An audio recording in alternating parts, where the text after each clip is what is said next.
All right, so this is a biography of Rabbi Schneerson. And the Shabbat Lubavitch movement was founded in modern-day Belarus.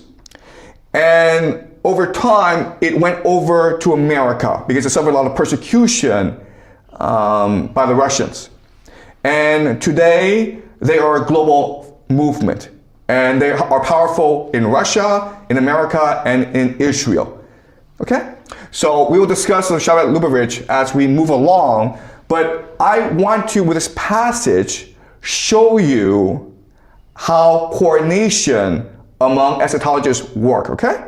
All right? So the year is 1939. And the Nazis, Nazi Germany, again, who are anti-Semitic, they hate Jews, they want all Jews out of Europe, they are overrunning Europe. And by 1939, they have conquered Poland, Warsaw. Okay?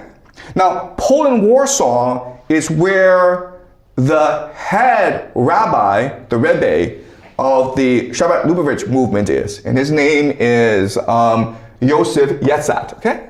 And he's the father-in-law of Rabbi Schneerson.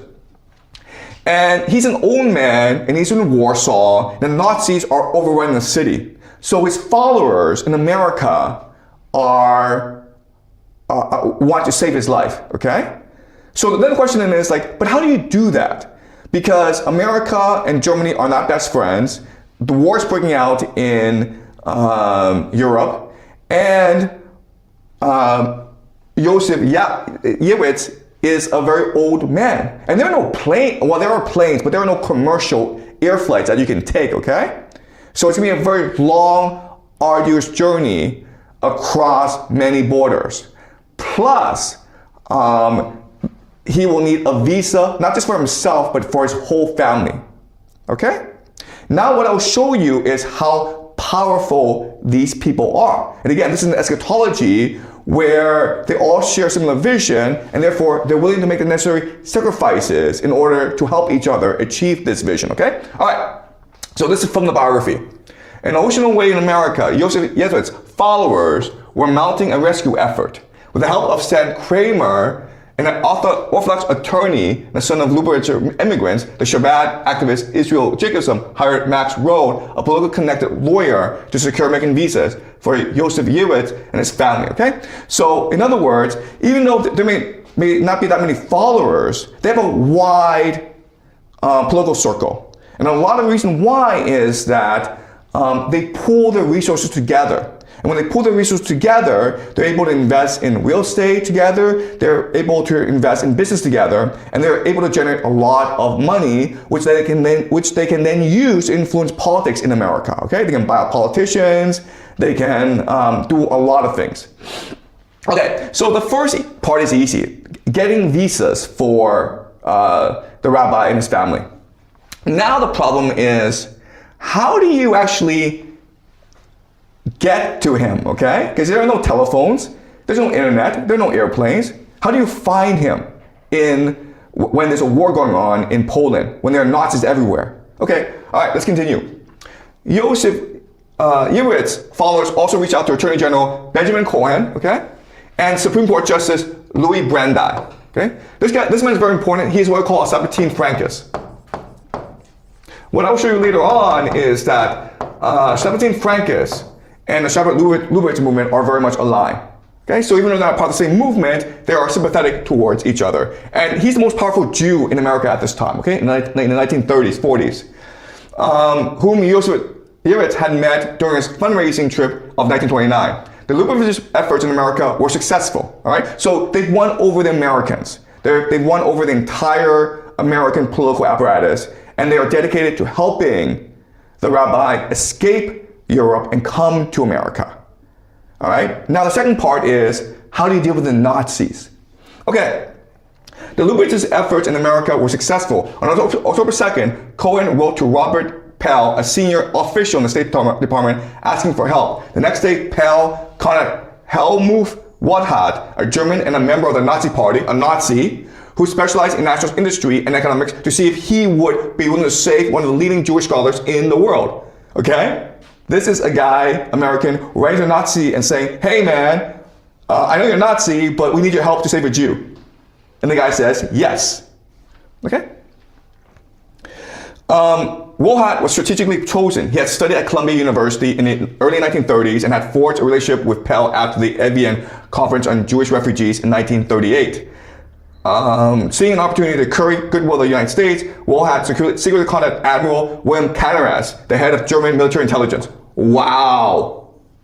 The head of German military intelligence. And saying, hey man, let's help this guy. Canaris, a skeptical Nazi who disapproved of SS atrocities and thought the invasion of Poland a mistake, enlisted Major Ernst Bloch, a distinguished veteran of World War I and one of the most trusted officers. Bloch was a Mischling. Okay, a Mischling just means a German who had some Jewish ancestry, but because he was so valorous in World War I, he was considered a German, okay? He had been declared of German blood by Hitler in 1939. Along with 3 other soldiers, 2 of whom were also Mischling, Bloch was instructed to find Josef Yetzet and bring him to safety. Wow. The Nazis, okay, dispatched their own soldiers to find this guy and bring him to America. And this is again during war. But how do you find this guy? Bloch and his colleagues had to maneuver through the ruins of Warsaw without arousing the suspicions of the SS to find a rabbi who did not know of their mission and did not want to be found. Okay, so this rabbi is hiding from everyone. So how do you find this guy? And he's deadly afraid of all German soldiers because he sees them as just Nazis. This is another problem. Well, Jews in the city were naturally unwilling to divulge the location of a Hasidic leader to a Nazi officer. Eventually, the information came from the Americans. Brandeis was informed of Josef Yevet's address by the Shabbat lawyer Arthur Rubinowitz and relayed it via Cohen and Pell to the U.S. chargé d'affaires in Germany. This requires the coordination of dozens and dozens of people who are supposed to be on the opposite side of a war. And they're working together to achieve a goal.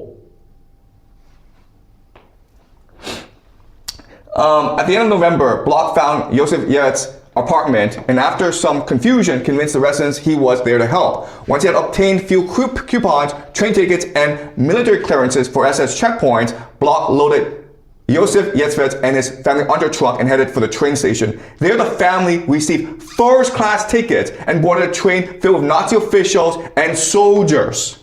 Okay, and that's how they got him out. In other words, they are able to work above the bureaucracy of different nation states in order to achieve their eschatological goal. Okay? All right. Does it make sense? All right. So now what I'm going to do is I'm going to go into the idea of eschatological convergence. Because once we know the different eschatologies and we know how they converge together, we can actually make certain predictions about how this war will progress. Okay, so the first major eschatology I want to look at is called Zoroastrianism. And this is the first eschatology, and it's an eschatology of the Persian Empire, okay? And this eschatology is very simple. In the world, there's truth and the lie, okay? The light and the darkness. And it is our responsibility as humans to live for the light, to die for the truth against the lie.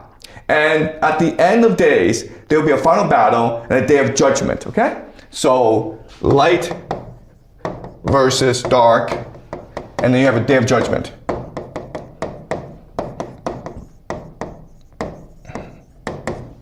Okay, where the God, Ahura Mazda, will come down and he will create a paradise for everyone.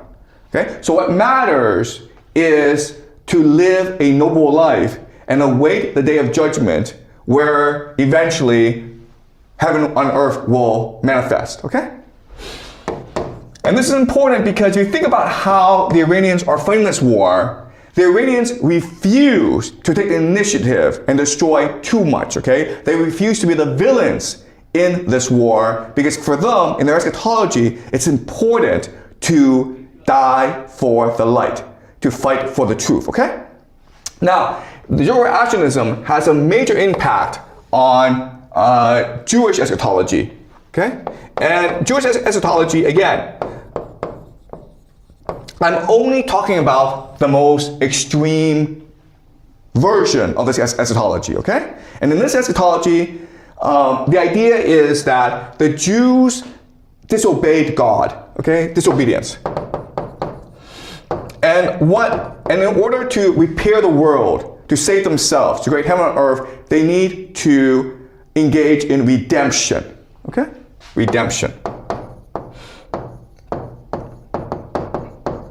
And redemption is really about spiritual alchemy, improving yourself as a person, being good to yourself, being good to others, loving your neighbor as though you would love yourself. Okay, that's a mainstream idea. But in the most extreme version, redemption just means acting out God's plan to compel the return of the Messiah. Okay, and this plan is basically create Israel.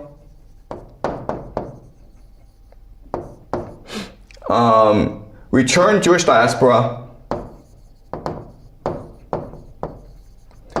build third temple, and this will often call the War of Gog and Magog. And then when the Jews are most threatened, the Messiah will come to save them from their enemies. And this will create something called the Messianic age, okay? When God rules over the earth through his Messiah, who comes from the house of David. Okay, all right. So again, this is a simple version. There are lots of different versions. This is the most simple version for our purposes, okay? Now, what's interesting is that this Jewish eschatology would go on to influence the Protestants, okay? And this creates a movement called Christian Zionism. Christian Zionism, so the technical word for Christian Zionism is called premillennial dispensationalism.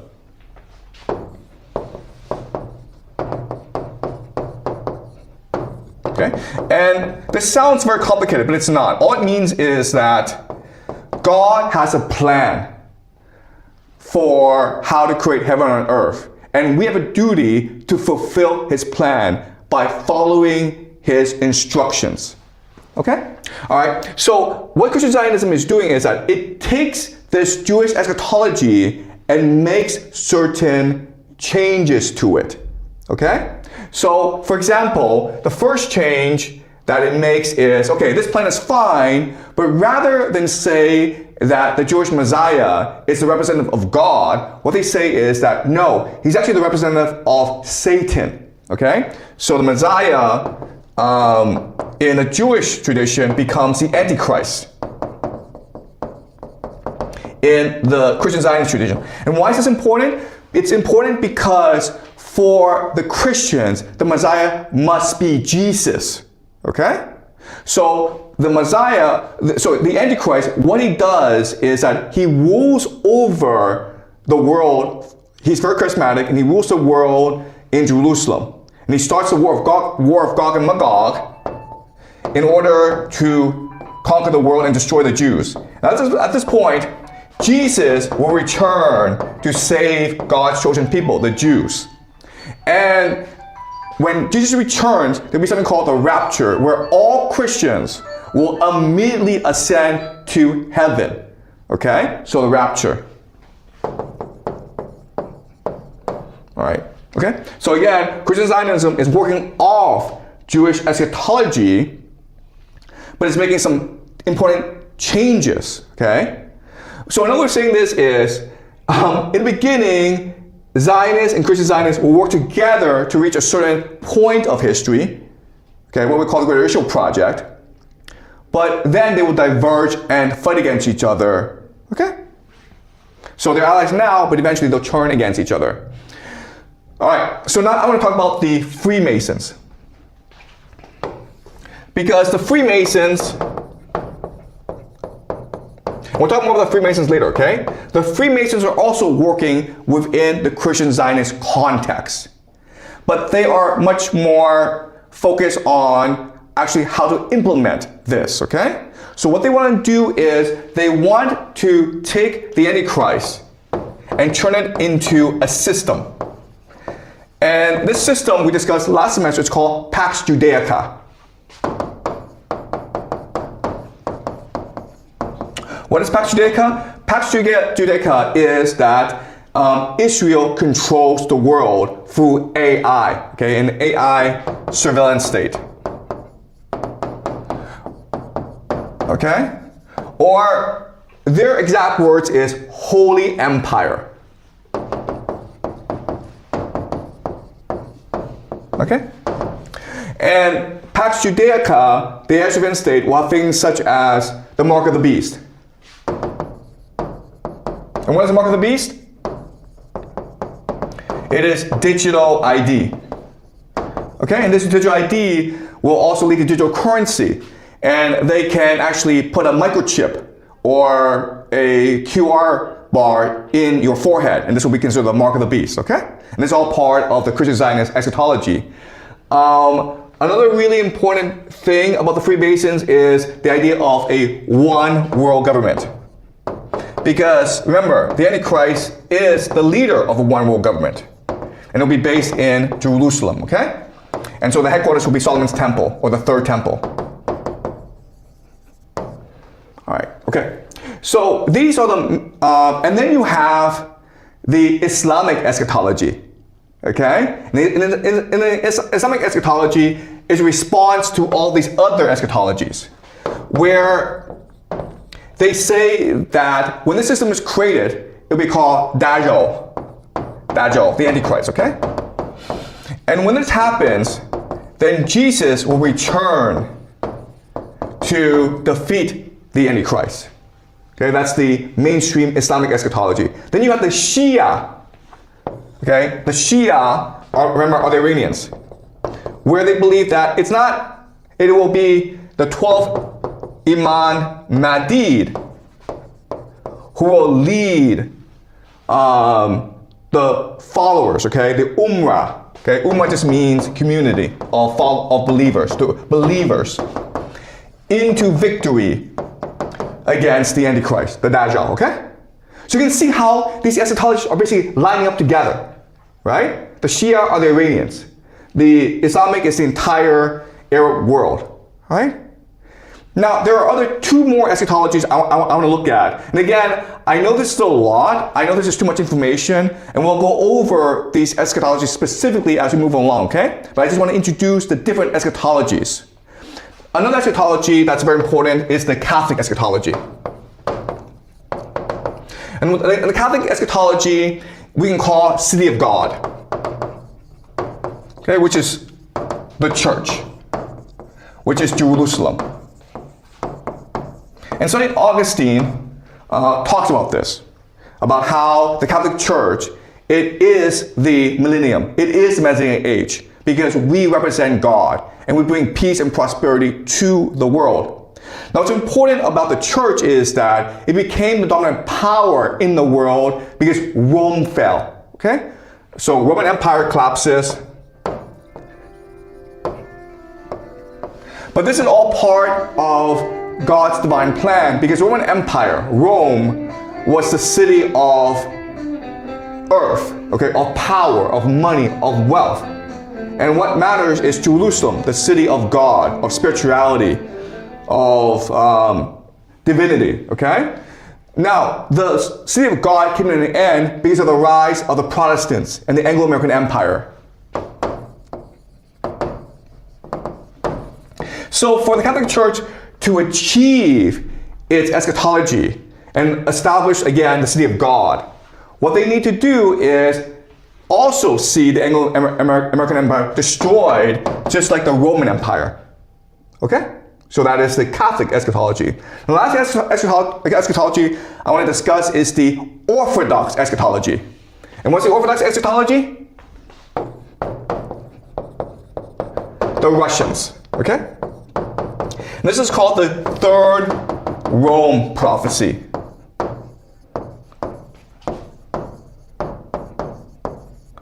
Okay? The third Rome prophecy is basically that Moscow will become the third Rome. Okay, the first Rome was Rome, second Rome was Constantinople, the third Rome will be Moscow. And also what's really important to appreciate is that there will be no fourth Rome. So when Moscow becomes a third Rome, history ends. Okay, and peace and prosperity will come to the world. Okay, so what does this mean? It means that Russia will unite the Orthodox world.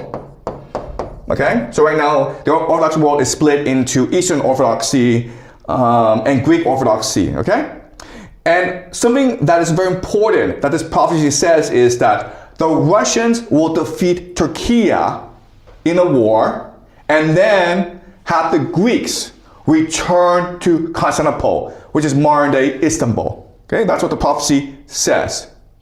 And so you look at all these different eschatologies, okay? And again, guys, this is the majority of the world, right? If you actually look at the convergence points, you come to some startling conclusions, okay? So let's look at the convergence.